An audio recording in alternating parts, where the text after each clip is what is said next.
starting the podcast is always the hard part because you get tripped up trying to script yourself introducing. Well, you want to get off on the right foot. Yeah. Well, let's try again. Everyone, this is Trey Henderson with the Fredericksburg Regional Chamber of Commerce, Director of Next Gen. This is Next Gen Unscripted. Today I'm joined by Jacob Lysher of SimVentions. What's going on, man? Nothing much, man. Just hanging. Dude, thanks so much for coming. We are going to talk today all about, honestly, Jacob a lot. A little bit about SimVentions and of course Next Gen and some great stuff going on.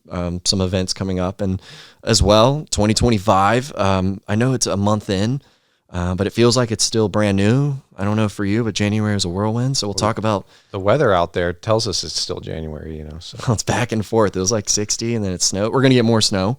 Mm-hmm. Yeah. So Jacob, you are a systems engineer. As someone who's never been in government contracting, what the heck is a systems engineer? Yeah, so I really do hate explaining the job title because does it sound boring? Well, it's probably sounds cooler than it is, but it's just a hard description. It's kind of a catch-all. It sort of says, hey, you solve whatever problem there's needed. So there's system engineers who are a little bit more program focused, so do more of the financial side and putting engineers in the right place at the right time. And then there's system engineers that do more of like science across the sciences. And that's really more of what I do is, I'm a little bit of mechanical, a little bit computer science, computer engineering, and antenna systems. So, and then just understanding kind of all aspects of, of our warfighting system. So they're complex. And so you need system engineers to kind of bring them all together. Right. Guess. Okay. Interesting. I see what you like a project management almost, but you have a lot more hard and technical skills that you work with there. What I find funny with the system engineer and you being on the Next Gen committee is like significantly the most different job, I think, of everyone that's on the committee. Like everyone that's on the committee has very your job's people facing, but very like client driven and such. And it's just awesome talking with you. It's like, oh, this man is he's just a system engineer, working with a lot of tech. And obviously you have clients and contracts and such and all that. But yeah, well, that's what's been great for me to be a part of the Next Gen is it really is kind of opened the aperture, opened my eyes to folks that don't talk. And, the acronym soup, that's what we call it in the soup. DOD. Yeah, so everyone just talks in acronyms all day and you just sort of assume everybody knows what you're talking about and understands all this aspect of the DOD talk. And so you guys are aware of that because I'm always the same thing. I'll hear people say those terms like I have no idea. I know what DOD is, but other ones I'm just guessing. Yeah, I mean it's easy to get caught up in it, and it's really nice to talk to other professionals and get that insight onto other businesses and what they're doing, and it really does stretch my system engineering brain because now I'm not just doing system engineering of defense military systems, but it's really like stretching my brain to now thinking about all the different types of businesses that are around the Fredericksburg region and what they're thinking about and the common problems we have. And so it's really like systems engineering of systems engineering. So it's like twofold, another layer. That's really cool. I haven't thought about it that way for you. And I'm guessing everyone, everyone's unique and comes with their different perspectives and careers. And that's the beauty of this program is learning about that. Like your job has very little in common with Kev McCandlish, the lawyer, right? Mm-hmm. Shout out Kev. So it's really cool. I don't know, just for y'all to probably meet and talk about that. And he doesn't know your DOD terms. And I will say though, those acronyms, when you learn one and you get to use it, makes you feel really cool. That's my favorite feeling. Yeah. It's kind of like you're speaking like a whole new language. So it helps me a lot because I can hardly speak the English language well. So when I get to shorten it, it's kind of like, who's Kevin in the was it Kevin in the office that few word do trick? Few word do trick. I love that quote. Mm-hmm. I love that quote. All righty. So systems engineer, how did you get there and how did you get to SimVentions? Tell me a teeny bit about your professional journey a bit. So I went to Virginia Military Institute and graduated 2015. And I guess backing up a little bit before that, I had been looking for summer internships. I had done undergraduate research and I was just trying to think about what I wanted to do in the future. And I thought it was grad school. I thought I was just going to kind of continue on the education path. And my dad said, you should look over at this company, folks that I've worked with before. That's SimV? At SimV, and that, seemed like really good people. They'd played, basketball together and come across each other at work. And so, I was like, sure thing. So, and then, kind of got excited talking to the folks, about coming over to work, and I did a summer internship, and I was like, I'm sold. I was like, I'm good on this whole grad school thing. I want to get right to work. I loved, the work environment. I loved, it's cool there. Yeah. Really cool there. Yep. Can't beat the commute, Fredericksburg based company, so, and that, being from here kind of really, really sparked my interest on that. So I didn't realize you were from here. Yeah, born and raised South Stafford. So South Stafford. You went to Stafford High or Stafford High School? Yep, go Indians. So cool, man. I didn't know that. Okay, cool. And you've only ever had a salaried position then with SimV? Yeah, that's kind of what makes me, I guess, an oddball, or the in today's world, to be that I've stayed with the company for, I'll be going on full time here over 10 years. 10 years, man. Soon. Good for you, man. So yeah, Good for you. I mean, I've changed jobs within the company a lot, and they provided a lot of great opportunities, to dig into, different avenues. So, kind of gotten to grow with the company. So when I started as an intern, it was less than 100 people, and now we're over to 400. So it's kind of, while I haven't changed companies, I feel like I've had the opportunity to kind of grow and move and do some different things. So it's been an awesome experience. But back to your original question, how I got into the system engineering part was, so there was no real like mechanical engineering, which was my degree, positions that were really at SimVentions. We weren't, manufacturing or building things you imagine when you're in school. So it kind of forced me to stretch my brain and to work on more software centric systems. And I started having a lot of fun just in the unique, the different challenges. Like, okay, I didn't learn about this in school, and now I'm having to learn about this on the fly, for my job. And that's what really system engineering is all about. And so, they had great systems engineers.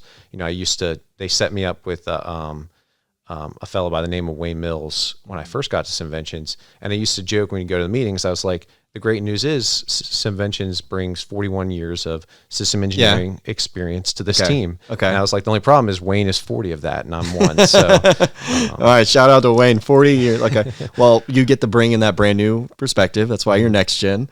Wow. So I'm impressed. That was a very short. That's why I asked. Wait, it's just SimV, and that's like you said. That is kind of rare. I think. I don't know the actual data, but to my knowledge, I think most people leave their first job after 2 years or before. So that's very impressive. Obviously, you've probably had some change somewhat with your role there after 10 years, but very impressive that you stick with there. But I don't blame you. SimV is great. Like you said, the culture is wonderful. Can't beat the commute. Yeah, can't beat the commute. So. Can't beat the commute. Yeah, man, great. But when it comes to doing the next gen, what really got me excited is.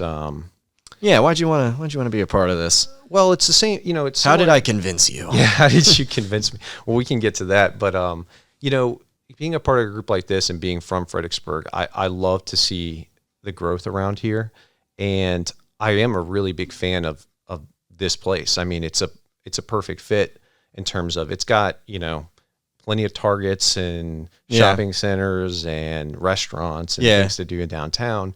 But at the same time, it's not overwhelming. That's a great point. It's never felt that way. Overwhelming. Yep. And so I love it here. And that's what's, you've talked about this on some of the previous podcasts, but what makes, a next gen person, want to go up north.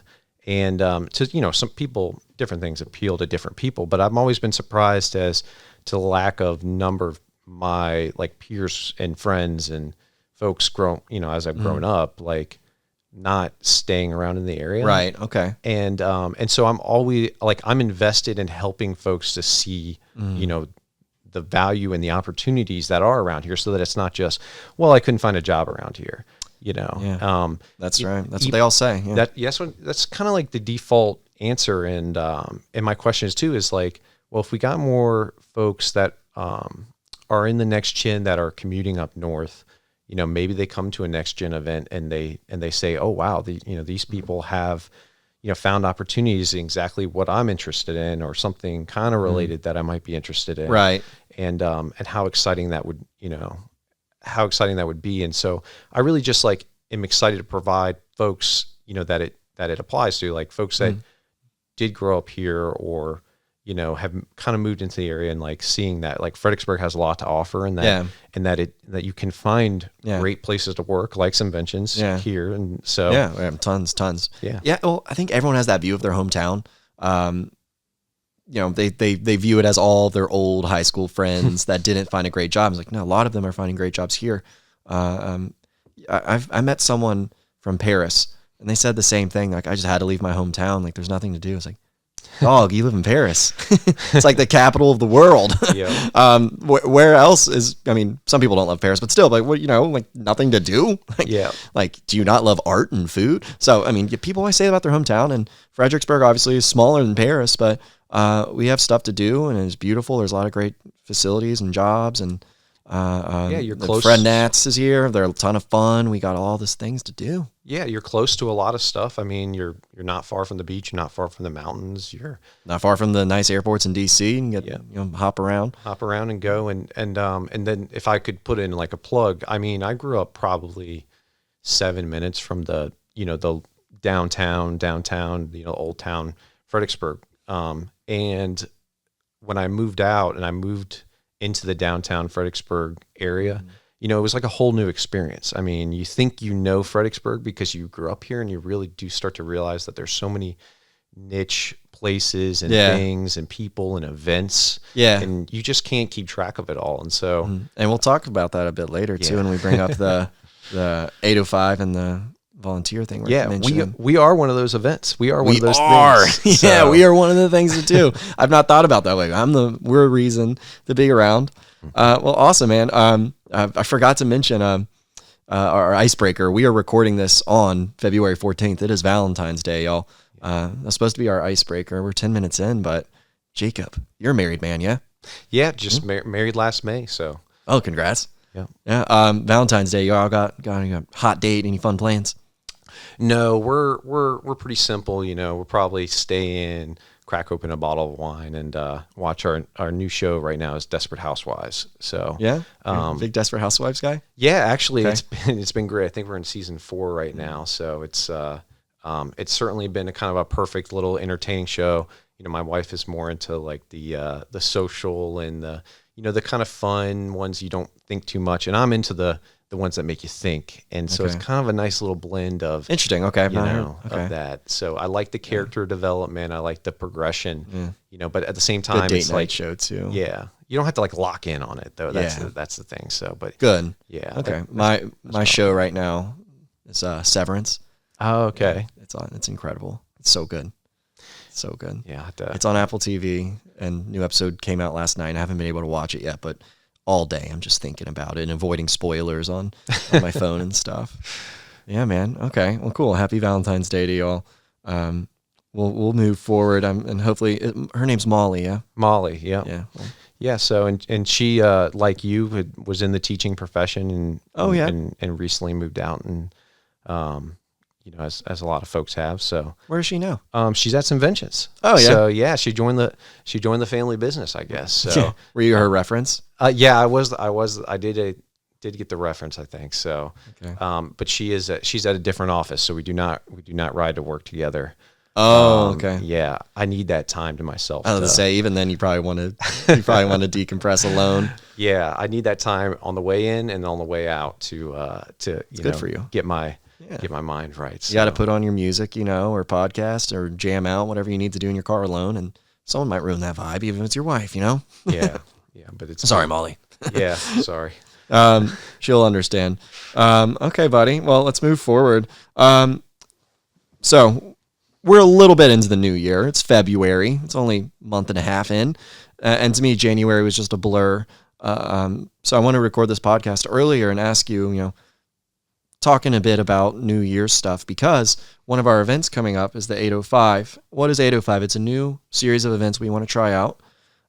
Just like our 505, the social networking, that's, after hours. But 805 is 805 a.m. It's in the morning. We're doing it at Anita's Cafe.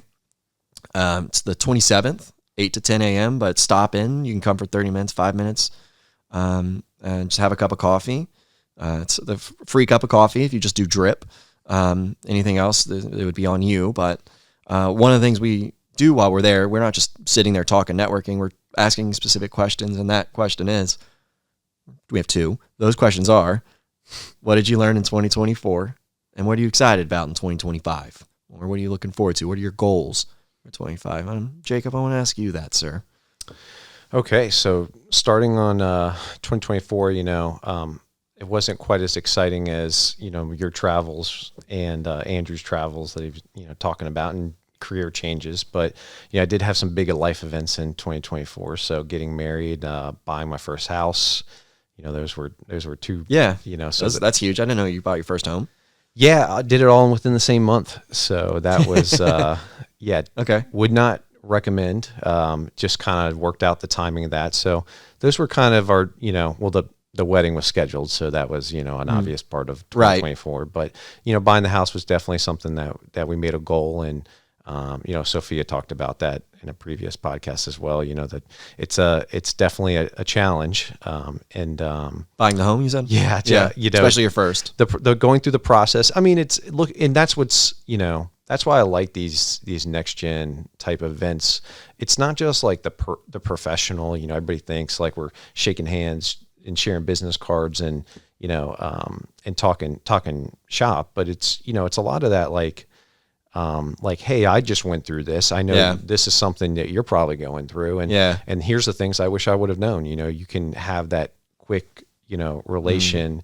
It doesn't matter that I'm a system engineer and you work over at the hospital. We can have those conversations because we're kind of all in the same boat in a lot of ways in terms of where we want to live and do you want roommates and, this and that, right? So it's. Oh, I agree. Yeah, I like talking about those types of things at these events, and so I think that was my personal, I guess, goals, and then. Well, I'm glad to be a part of it, and that's the beauty that everyone can go and accomplish that at these events.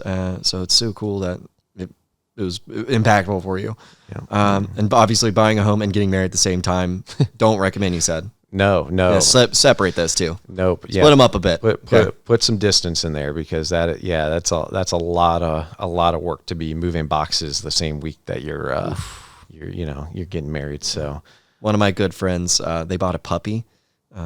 For whatever reason, puppy, I don't know, arrived day of their wedding. I was like, it's a terrible idea. Like they're going on a honeymoon and like they have this like tiny little Shih Tzu. Robbie, I'm talking about you. Like what do you? I don't know. It's just like you're so busy. Like they were getting dresses on. It might have even been the day before. Yeah, they have a Shih Tzu puppy. And, it was just a nightmare to deal with during your wedding. I imagine this is a brand new dog. It's crazy. Yeah, that's as much work as a new house is taking care of a dog. So yeah, 8-week-old or whatever they are when they come around. Yeah. So is that all 24 or do you have anything else? So then professionally, it wasn't, I was kind of working, they call it, matrixed, but basically, in the contracting world, it'd be, you're working on two different projects. So you're taking your skill set and you're applying half your time on something and half time or quarter time on something, 3/4 time on something. And so I was split 50-50 on two different projects. And what I really wanted to do in 2024 was sort of figure out kind of which direction I wanted to move in terms of these projects and move more into one of them so I could really focus all of my energy and effort. Because when you're split 50-50, you sort of feel like you're not really giving your all to either one of them. Or you feel like you're giving 75-75 and then you're really, overworked on certain things. Yeah, you don't want to do that. Okay. Yeah, so I had to I kind of had to sort of see how that was going, and a lot of it was riding on one particular project that was sort of in a up and down state in terms of where it was going and where things were heading, and so and then that just exploded, right about the same time I was getting married, and so buying a house. Yeah, and buying a house. So then I had to, no, not a significant, but made a pivot into, a new role and full time on one of the projects. And so, and then that really led into like, okay, I need to professionally, I need to be now invested and figure out what I'm going to now do, that I'm 100%, on this project, and make sure that, I'm using that time valuably and supporting the customer. And ultimately, as we do at SimVentions, across our projects, supporting the warfighter, because that's, really what it comes down to. So yeah, I guess so. I've never really thought about it that way for you, but yeah, all the way down to the warfighter. Yep. Got to keep got to keep them in mind. So that's ultimately who we're, trying to help. So yeah, it's a bummer too. Like I bet sometimes with these contracts, you have no choice but to get overworked a little bit, and just having to manage that. And what better way to manage that than a bottle of wine? And what was it? Desperate Housewives. Desperate Housewives. Okay. Yeah. That's how you avoid getting overworked. Yeah. I don't know what your true respite is from that. What would you say? What do you do when you feel like you really need to get some stress out? So I guess it depends on what kind of stress. If it's kind of like you got energy and you need to get it out, I like to run. So you're a runner? Yeah, I ran in college, and but that's really more of like a training. It's kind of like people. It's really close to like people that like to go lift weights at the gym. I like to train when I run, but then if I like to leisurely do something but still kind of try at it, it's golf. So kind of two ends of the spectrum there. Those are the two. Yeah. So it depends on what you need. Do you need a decompression after a long day? It's probably I'd probably go the golf route, head over to the Fredericksburg Country Club, where I joined a couple of years ago. Yeah. We love it there. Yeah, it's awesome. It's like home away from home there. And then, but then if you need to get real energy out, for me, it's the running. So running. I keep saying this. I DJ their events all the time, and I never see you there, man. Got to get you out sometime. You haven't seen me DJ yet. That's because it's where I go to decompress. And as an engineer, I'm not as social, so I want to go out and hit the golf ball. Gotcha. You're not going for the parties. Okay, I see you, buddy. Yeah, I see you. Well, let me ask you about 2025. What are your goals? What are you looking forward to, buddy? So I think, in the last year, I did a good job on this new project, establishing myself, a little bit more. I think in 2025, I want to be more product focused. So as a system engineer, a lot of times you're running around, you're basically putting out fires, is the term we use all day. So you're just dealing with problems as they come. I want to focus more on getting ahead of things and trying to look for creating solutions that we're not even thinking about, that aren't part of it's not reactionary. It's something that you're working towards. I think that, and then our team is grown. So, supporting Dahlgren, the Naval Warfare Center down there. And then, we provided great support as a team, as a government and SimVentions team. And so we've expanded our team, and I think a lot of it is trying to help the new folks that are on the team, come up to speed and come into their own, and try to make sure that, you get time to do those proactive projects, that be proactive, and you're not just putting out fires when you have other firefighters there to help you, so they can take, one problem and you take the other problem, and then they're kind of coming into their own, and then you're able to spend that time to do, the next thing, rather than, just one man show kind of thing. So I think that's kind of professionally what I'm working into this year. So that's the beauty. If you can delegate, obviously it's always way better. Learning how to do that can be, difficult depending on certain skills and tasks, and you can do it yourself, but you can't do everything by yourself. You need to have the teamwork there. And yeah, absolutely. And you should well understand that as we enter into our second year of the next gen, Absolutely. I've learned, honestly, we'll talk a little bit about me. I definitely learned about trusting and working with other people better as a team. I took a lot of pride with Next Gen, and the events have gotten a lot better, and the community's gotten a lot better just when I'm able to delegate and have people work on something. And sometimes that's nothing. I want you guys to go to an event and just enjoy yourself as the committee. And sometimes I'm like, hey, I haven't had you speak yet, but eventually something like that will come up. I'm like, hey, Jacob, I need you to speak, or I need you to run registration. Something like that will come about. So yeah, absolutely. I've definitely learned how to do that. As well too, similar to that, like you have to kind of learn to trust but verify. Um, working with vendors and your own team. I think you will never ever regret over communicating and double checking if either A, someone finished something, or B, they know how to do it or that they did do it. I think is always very beneficial to work with people and just get that little extra guarantee in there. You can still delegate it, but it's nice to go and help. And sometimes they just want you to help them, or they need help. So yeah, that's what I was thinking about. You were in such a tough spot, I think, starting with the next gen, because you're working with a whole new. You're not coming onto an existing program that's really been well established and has people that have been on it for a while and stuff. You were coming in, so you had to. You had to form your own team and learn as you're going, and so that's just a ton. I just and it's funny when you first came to talk to me about the next gen. I just kept thinking, I was like, this is going to be tough to get off the ground. It's a lot of work, and are you going to have folks that are are committed to doing things and helping push that. And it's been such a cool experience to see a group that's, not just on paper, hey, this sounds like a good idea, but actually, really expanding and doing it. Yeah. And actually like walking the walk, achieving the potential. Mm-hmm. Yeah. That's a good point. I think about it because for you, like you're looking at like ground zero, and you're probably you were probably asking yourself what was the potential and what is realistic. And thank God you trusted it and stuck around. I don't know, like you've definitely been wildly helpful, but yeah, and Action did used to be quite large in the 2010s and such, but after COVID, it went quite dormant. So there was some building blocks and a lot of people and some programs here and there, but you're right, a lot of it is brand new. I personally wanted to start with a new slate, just being independent and creative in my own ways, and it's great to have a committee that's full on and they're invested, so that's awesome. So now we enter into like the the first year is, we were kind of figuring it out, stumbling through. And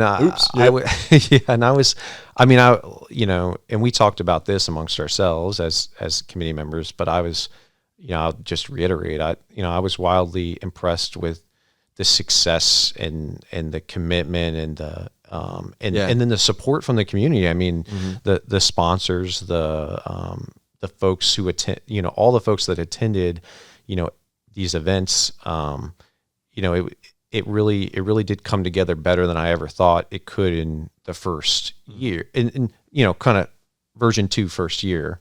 But then, and then now we enter the year 2. It's like now the expectation, now it's there. Now what I thought, I thought we would have been maybe by the end of year 2 where we're at in 1. That's awesome. I love that. Yeah, right. It went great. We set out these goals and we crushed pretty much all of them. We didn't have any real failures, I would say, and not in the metaphorical sense that failures are just learning lessons. We had no failures. It was just a great year, and it grew and it grew. And I like to think year 1 was just a sample. And year 2, here we go. Like, what are we going to accomplish? We have so much potential and so much momentum, especially coming from the soiree too, which was the best. It was so much fun. It was huge. Great. Yep. The momentum is here, and you're right. We have some goals for this year. And for next gen is, we want to do these events. We want the 505s to be big, the 805s. There's a lot of them. And I don't know if you were about to say something, but the big one for me is to launch off one of our nonprofit initiatives, where you had mentioned earlier about, getting new connections, new people, just new friends even. We don't have a name for this program yet, but something along the lines of next gen with nonprofit community, where we have opportunities to go as a group, all young professionals, and serve as volunteers for random nonprofits around our locality that are part of the chamber. And we have some coming up that I'm excited to try finally and announce for the first time ever. Oh, here we go. Yeah, here we go. Our first one is going to be with the Friends of the Rappahannock. They're great friends of mine. I'm no pun intended. I did not think about that. They're great friends of mine. I love them. I've volunteered for them before. They're great members of the community and of the chamber. And on April 5th, they have the event that we can volunteer for. They only need 10 volunteers, so these spots are limited. It is at Bowman's Distillery. It is bourbon on the half shell. It is live music and bourbon tastings and oysters and all sorts of fun. And we get to go as volunteers and give them a workforce to make sure this event's a success and they can fundraise and all that good stuff. Yeah, certainly sounds like it's going to be a really cool event. And I'm just the community outreach and the nonprofit support. I mean, and the other committee members we have are great, have great connections into that world. So I'm just super excited to see what we as Next Gen can start to do, because I think that is such a great way of coming together in fellowship. Yeah, absolutely. It's like, we're benefiting the community, but it sounds cliche, but you really do benefit so much yourself. And, we have a day of service, we call it at SimVentions, where awesome. We basically all take off work and go and work at community service projects around the area. And that's great. And wow, that's a big undertaking. It is. And I'll tell you, it's been, it's a lot of work that goes into, setting it up, and, but it's amazing that you just make such good friends and you meet other coworkers, and, you kind of talk about work, but you really start to make like connections where it's like, folks that you wouldn't normally talk to, they may not be at the same office, and you can bond over a couple things. So like so it's good to when you do things like that, you can take a step back, but while you're still giving to the community. And so I just think that's a great way of people to meet each other and talk and hang out, where it's called community service, but I don't, it doesn't really feel like service a lot of times. Yeah, especially, people, I mean, depending on the, what your volunteer role is. And for this one, definitely a more fun one. Like there's like registration and ID check and this and that, but sometimes when's the Rappahannock, they're doing river cleanups, which are so fun, but that is definitely service. That is some work. That's tough. But I'm with you, but you're right. You meet all these new people, whether it's your coworkers that you went with, and you're seeing them in a different light, and working together on something that you've never done before. But two, I would also say, one, meeting that nonprofit, not that we're necessarily doing nonprofit matchmaking, but kind of. This idea to give back as a Next Gen group came from Sophia de Hoyos. She's on our committee. She works at RGI. Mm-hmm. She really wanted to push this, and we're finally doing it. And she did this because she volunteers at the SPCA every weekend, and it's her favorite thing. She looks forward to it all week. She loves it. It's just a huge sense of purpose for her. Some of these people that come to their Friends of the Rappahannock event we're helping with might become a future or forever volunteer for them, or get implemented and in their community and help out. Which to me, if that happens, I'm so happy. I would love more and more to volunteer. I work with Big Brothers Big Sisters, and that's the one I kind of am giving my time to now. But Friends of the Rap is, of course, as well, and I want to give people that opportunity. For there's that intrinsic value of it. You're helping the community, but there's so much pride in that. Yeah, and that's what going back to getting excited about Next Gen. It's really because it doesn't have to be a tangible, like we're doing economic development in Fredericksburg. Like it really is about the folks that are participating in it. It's like it's like you get to meet folks and talk to them, like what other charities and nonprofits are you involved with, and start to you can point each other in different directions and make friends. And I like to tell people at SimVentions, like, hey, come out to a Next Gen event, because you might meet your future roommate, your future best friend, your future somebody that might be at your wedding or something like that in the future. So it's absolutely. Who knows who you can meet, or your future lawyer, or your future maybe you make a great connection for an opportunity for work, anything, or like you said, purely social. Yeah. You might need those friends. And then and you just never know where things might lead. But that's what I like about it's kind of like you start with the personal, this personal touch, the personal growth, and then the fellowship, and then there's obviously you never know, we might start a business together. So we would love that to be the origin story of someone's entrepreneurial endeavor. I would love that, where the next big company comes from us. That's awesome. Well, hey man, other stuff going on in Next Gen World. We have that 805 that we were talking about earlier at Anita's. Come get a free cup of coffee. That's the 27th. Before that, though, also at Anita's, there's a ribbon cutting. That's the 20th. I'm hoping this podcast is released by then. Okay. I'm a productive guy. I'll edit it before then, but that's Thursday. The 20th. Is it 20th or 19th? I'm going crazy. It's 20th. Yep. It's the 20th, and they have a ribbon cutting. So I'm inviting Next Gen to come out. That's at 4 p.m. But after they're done, we're going to walk across the hall to Courtyard by Marriott for a 505, where we, just, again, social network and hanging out. And as well, since Anita's ribbon cutting's there's going to be a big crowd. Everyone wants to go see that. And if you're a normal non-social like engineer type like myself, and you're listening to this and you're like, that sounds like I'm not going to know anybody, or it sounds like I'm just a little nervous to go. You can come up to me. Yeah, Jacob's your friend. Jacob will be your friend. If you say, hey, I heard you on the podcast and you said you would be my friend, I will certainly talk to you, and I'll probably pick your brain about exactly what you do for work, and how, there should be a passcode though, so they know that they're your friend. Password or a secret prompt, your handshake. So then it's. Should we do? You'll never walk alone. You'll never.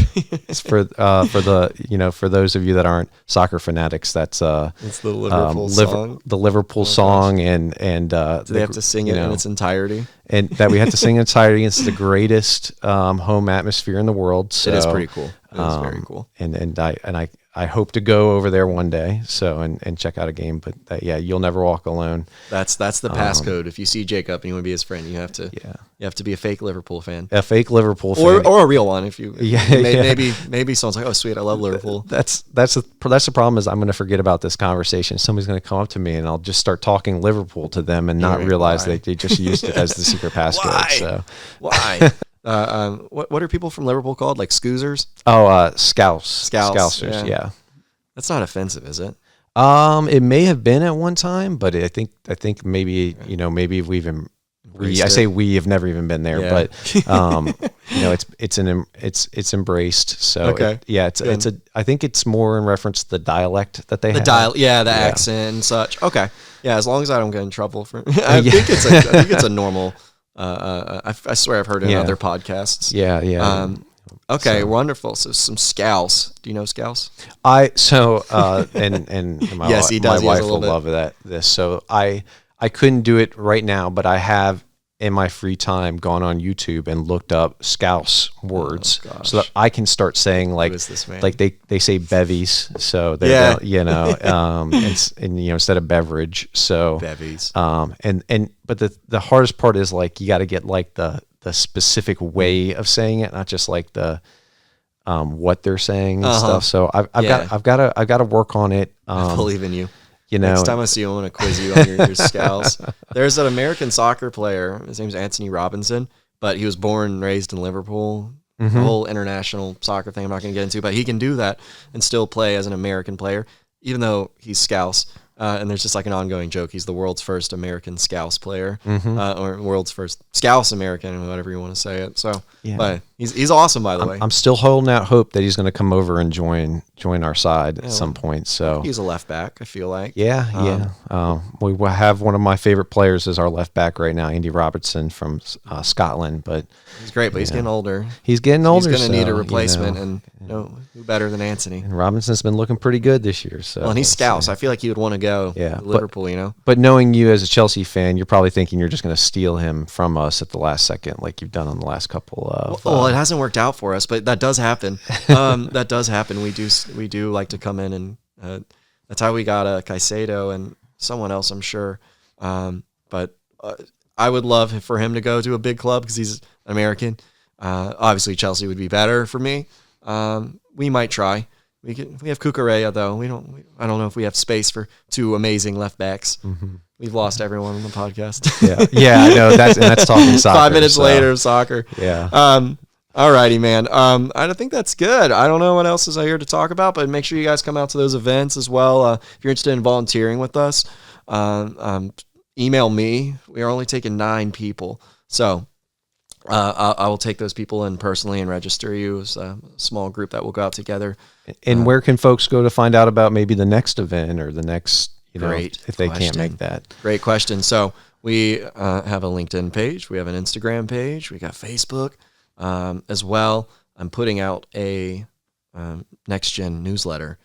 I was going to send it right actually before this podcast started, but it's been too long editing it. I'll get there when I get there. And now I want to put the podcast on it. But yeah, so there'll be a newsletter. So if you have an email, you can sign up for it on our website too. And of course, we have a website where you can follow everything. Definitely working on a way to make sure people get Next Gen news as much as they want to. Not that we're that busy, but we definitely got stuff for you to do. Yeah, and we're going to be doing a lot more here in 2025, so I'm looking forward to it. Yes, I'm pumped that you're part of the committee and that you got to come here today and podcast. This is Jacob's first time podcasting. You would never know. He's a pro. Like I said, if you see him in public, you can be his friend. You just have to talk about Liverpool, sing about You'll Never Walk Alone. This is Next Year Unscripted. Huge shout out to some of our partners and sponsors. Couldn't do this without Hub International and Mayturn Staffing. Thank you guys so much. But yeah, Jacob, let's have a good day. Happy Valentine's Day, brother. Happy Valentine's Day. Yeah, man. I'm not telling you on record my Valentine's story and how bad I messed that up, but we'll let people have a hint. All right. Next Gen Come to the off. event and you can ask about it. That's that's a secret. Everybody asked Trey about his Valentine's story. So. No, hit and run record button. Edit that out.